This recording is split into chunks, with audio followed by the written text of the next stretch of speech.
that I can commend in your statement, which is very commendable, is that you are not waffling and rambling. You are just dealing with issues which are related to your responsibility.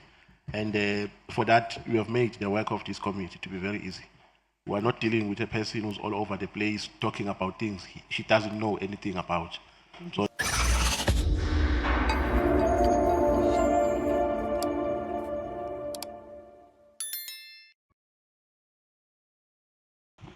how are you, General? Are you okay? I'm okay, thank you. Yeah, so the total amount that was paid for the Medicare contract is 48 million.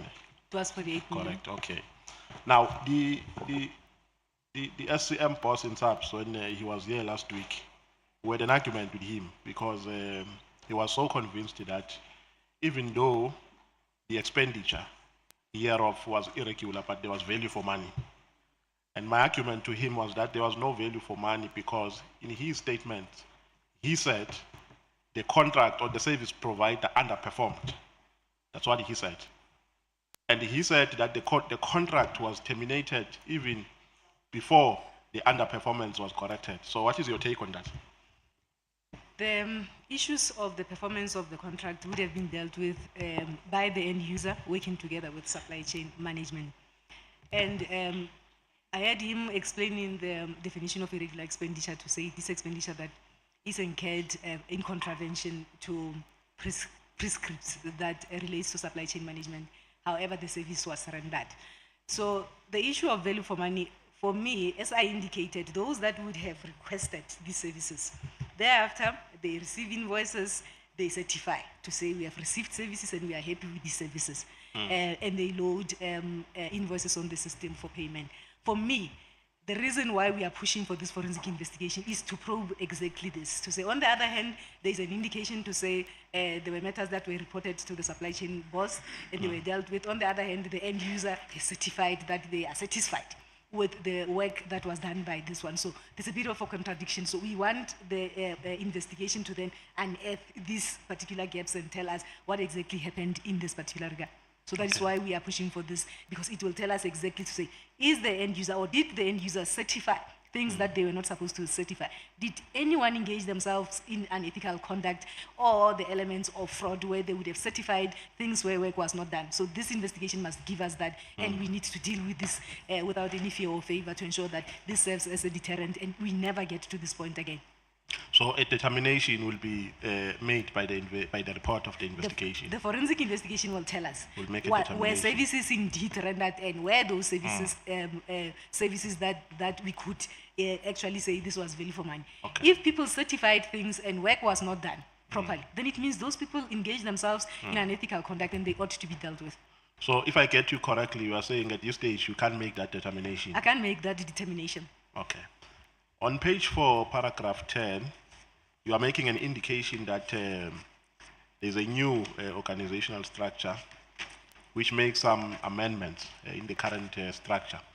But specifically, this organizational structure makes the SCM to directly report to the CFO, the CFO's office. And I think you went further to say it has not been implemented as yet. Now, do you find this does this accord with rationality? Shouldn't the SCM unit be a distinct unit? Is it not going to overburden the CFO when you integrate the SCM unit into their office, into the office of the CFO? Are we not supposed to separate powers and the functions of the CFO and the SCM? It will be a lot of work. As I indicated, SAPS is a huge institution. We have a big asset base. We have got issues that we need to deal with from a financial point of view. It will be a lot of work. I think the implementation in terms of this particular structure differs from department to department. In small departments, you will find supply chain management reporting to the CFO because it will not make any, it's not rational that supply chain is separate in a department that is deemed to be small. In a department as huge as SAPS, that was the rationale why it was split in the first place. But I believe the leadership have got a reason why this decision was taken in this particular regard. But it will be a lot of work. It will require all the hands on deck to ensure that we work together and we ensure that we uphold the law in terms of ensuring that people comply to supply chain prescriptions, but it will be a lot of work. Yeah, because my view, my honest view is that this is not an ideal mechanism. If anything, it will overburden the CFO. I'm asking that because this committee has a responsibility to make recommendations on policy reforms. So you can lobby us if you are saying, based on experience, this is not going to help the situation. If anything, it will exacerbate problems that are intrinsic in the operations of SAPS.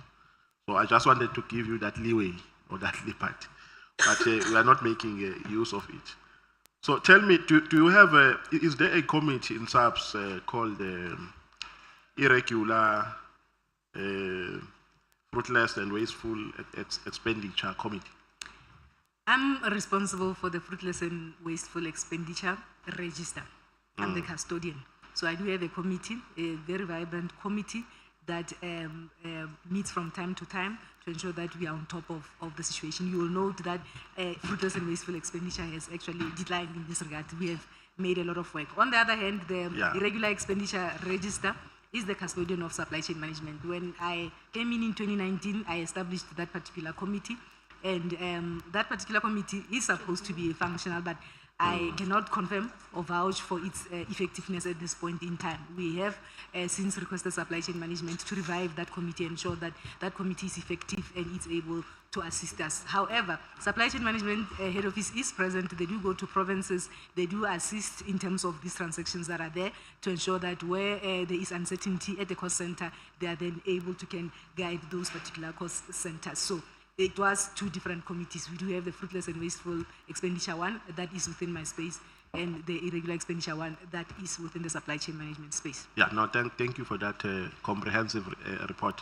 You know what, the approach in this conversation that we're having is that I'm trying to test all the amendments which have been put before this committee in relation to matters which are financially, which relate to finance in SAPS. Now, there is an issue here about the blue light contract in Gauteng of irregular expenditure. Have you ever come across any finding of irregular expenditure with regards to that contract?